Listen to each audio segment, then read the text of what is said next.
Tugasku menemanimu.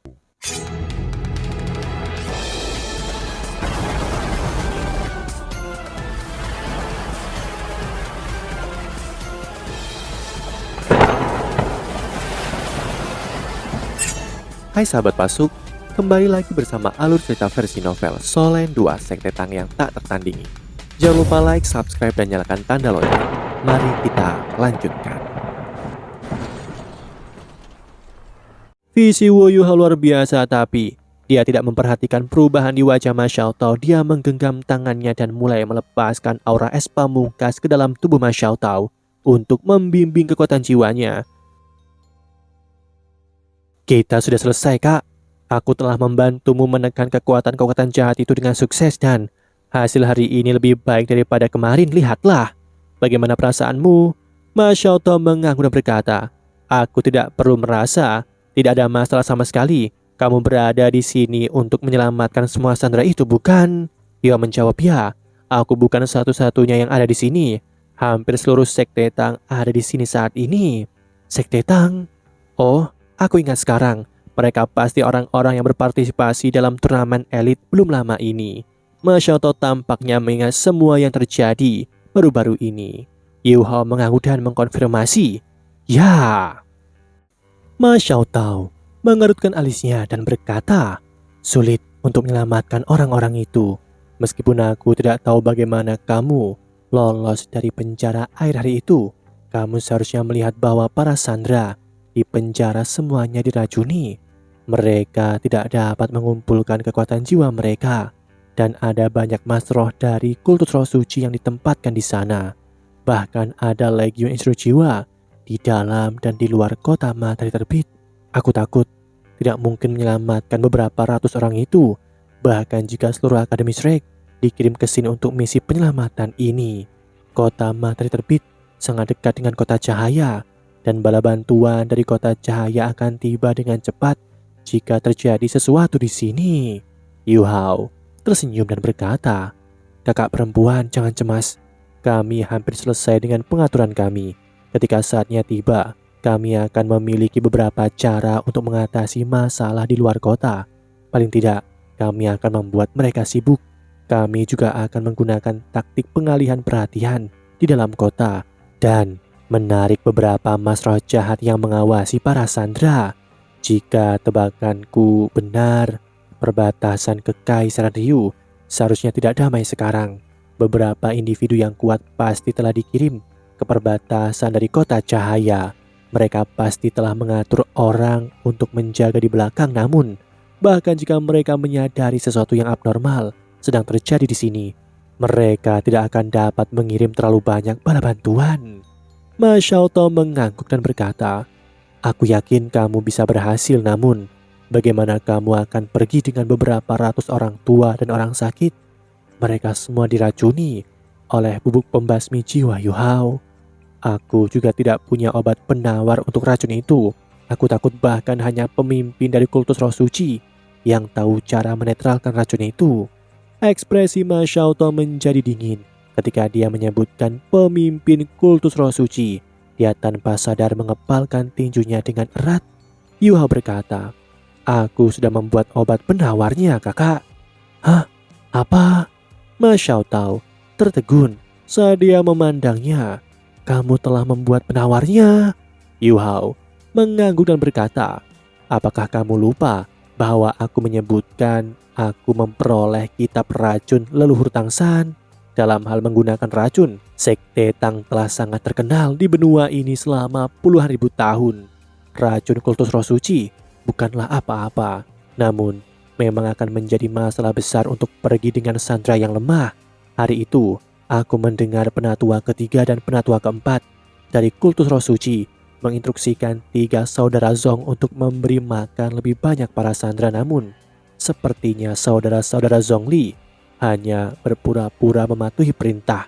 Kakak perempuan, dapatkah kamu meminta mereka memberi lebih banyak makanan kepada para sandera? Menurut pendapatku, para sandera akan dapat memulihkan setidaknya setengah dari kekuatan dan kemampuan mereka jika racun pembasmi jiwa dinetralkan dan jika mereka diberi lebih banyak makanan. Di antara para sandera ini, ada para master jiwa dan instruktur jiwa elit dari generasi muda, guru dari berbagai akademi, dan para penatua dari berbagai sekte. Jika mereka dapat memulihkan kemampuan mereka, itu akan menjadi kekuatan yang harus diperhitungkan. Ma Xiaotao mengungkapkan tatapan serius di matanya.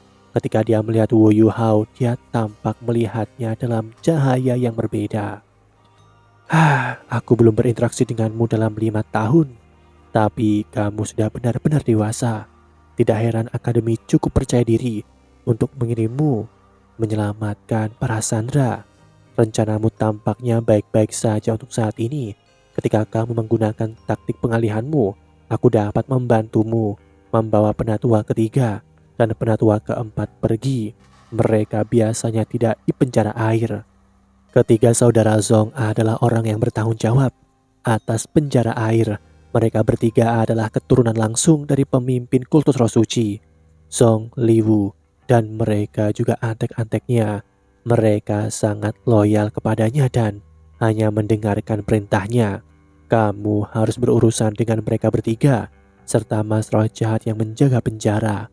Para mas roh jahat itu umumnya memiliki kultivasi antara 4 dan 6 cincin.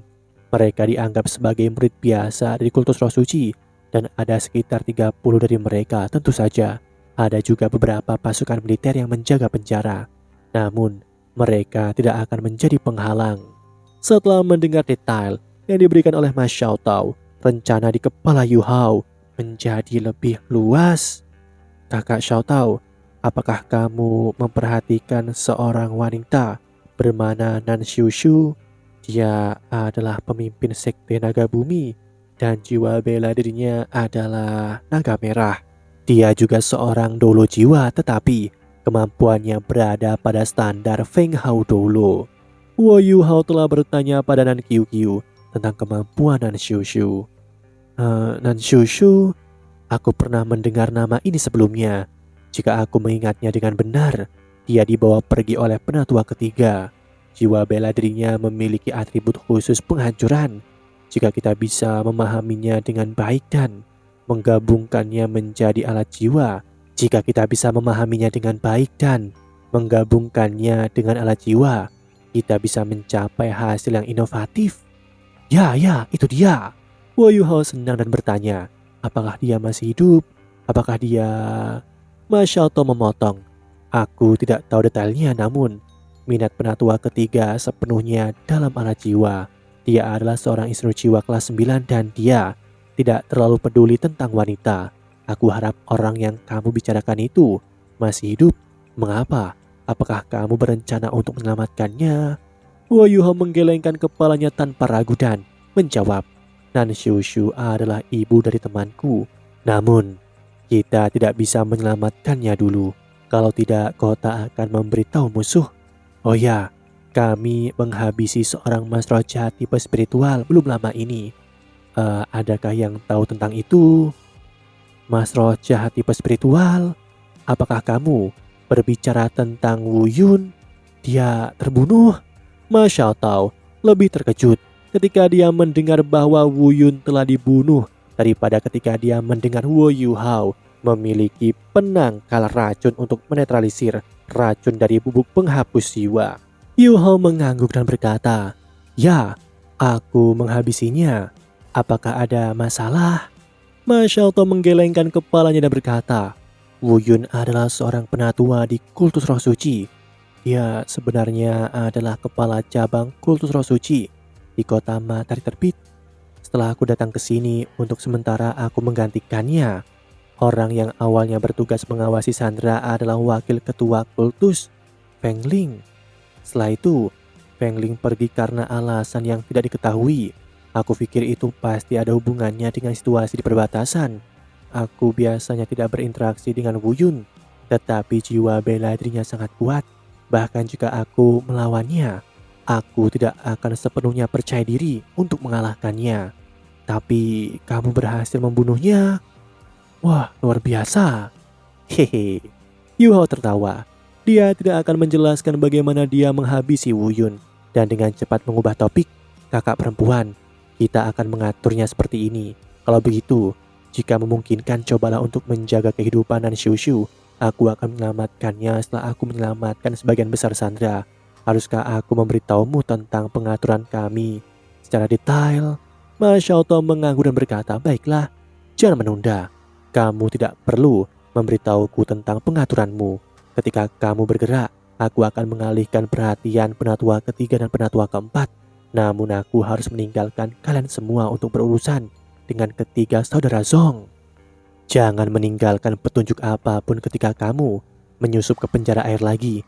Jika bukan karena fakta bahwa aku ada di sana hari itu, kamu tidak akan dapat melarikan diri dengan mudah. Berhati-hatilah dan ingat keselamatan adalah prioritas. Ya, Wo Yuhao mengangguk. Ma Xiaotong membelai kepalanya dan dengan lembut berkata, kamu sudah lebih tinggi dariku. Dalam 5 tahun kamu akan menjadi kaisar roh.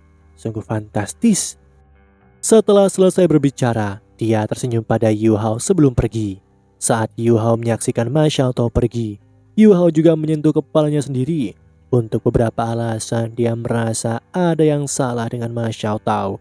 Dia sudah merasakan ada sesuatu yang salah dengan dirinya ketika dia bangun kemarin. Tetapi itu menjadi lebih jelas baginya sekarang. Namun Yu Hao yakin tentang satu hal. Pikiran Ma Xiaotong jernih. Dia terlalu sensitif terhadap undulasi spiritual.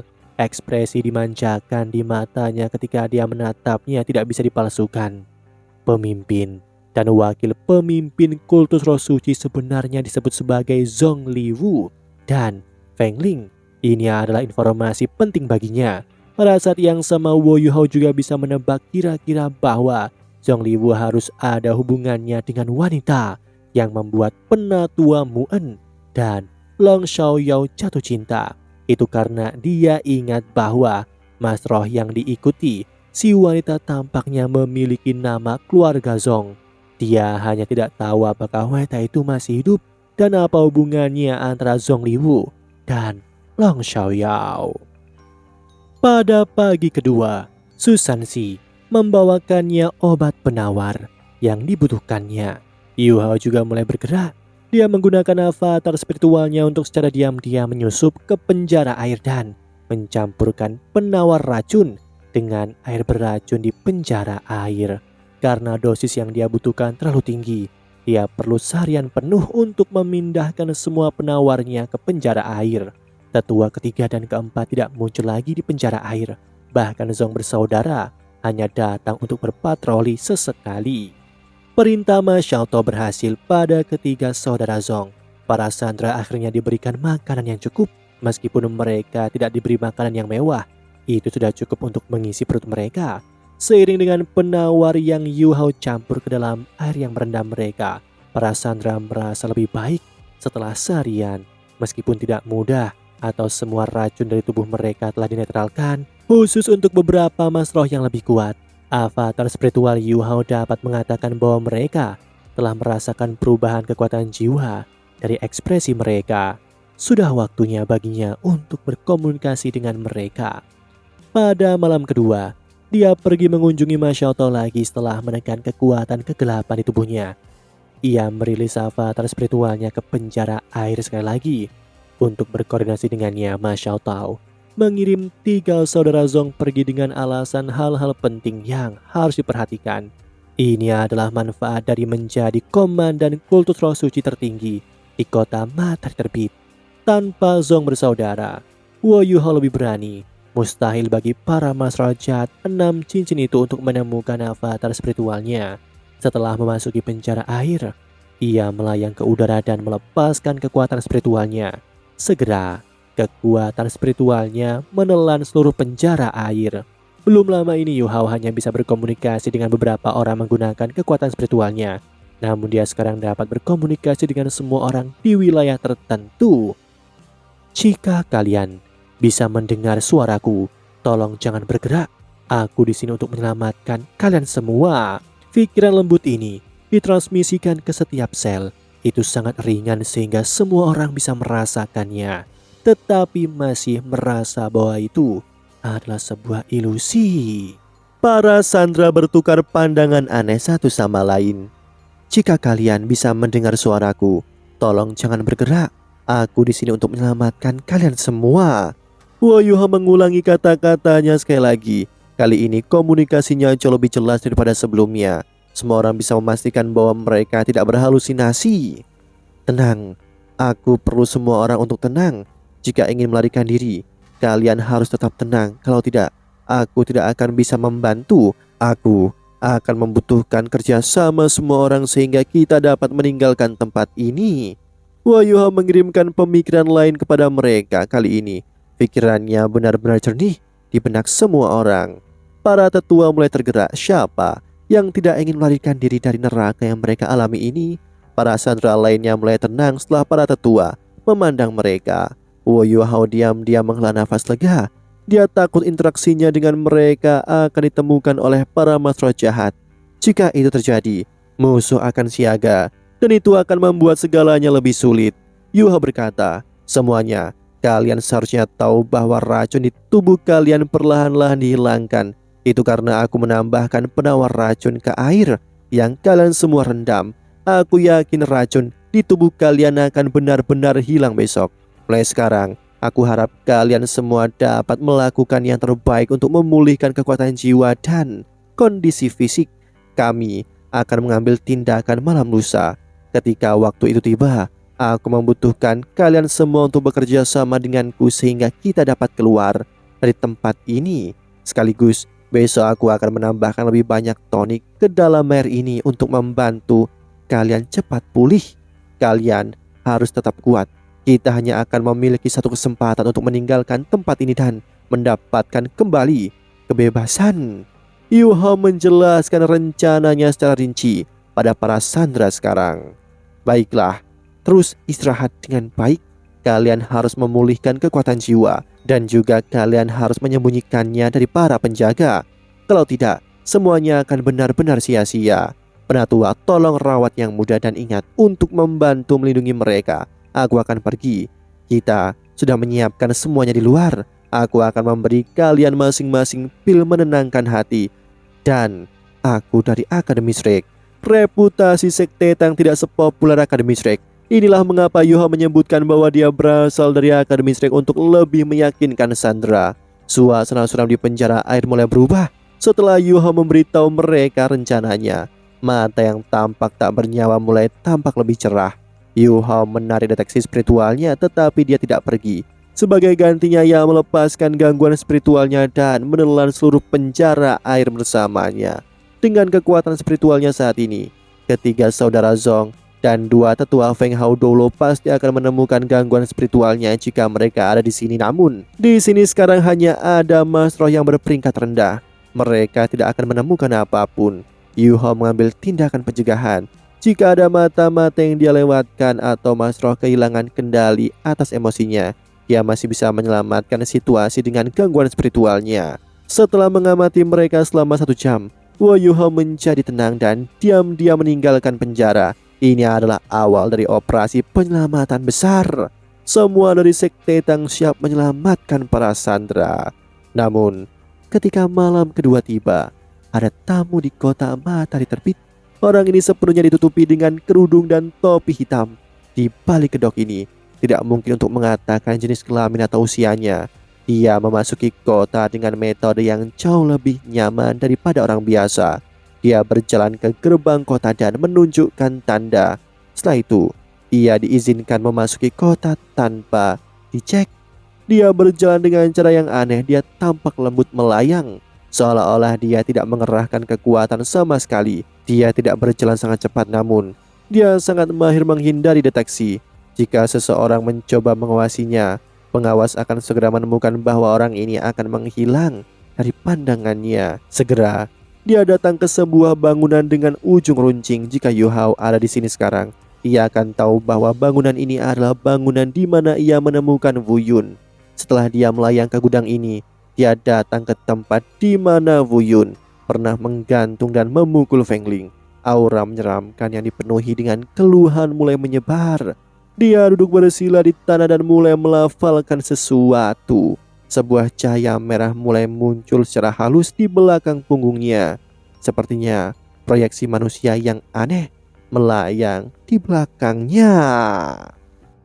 Demikianlah kisah untuk kali ini. Sahabat Pasuk, jangan sedih, jangan bimbang, apalagi galau. Karena aku kan selalu menemanimu.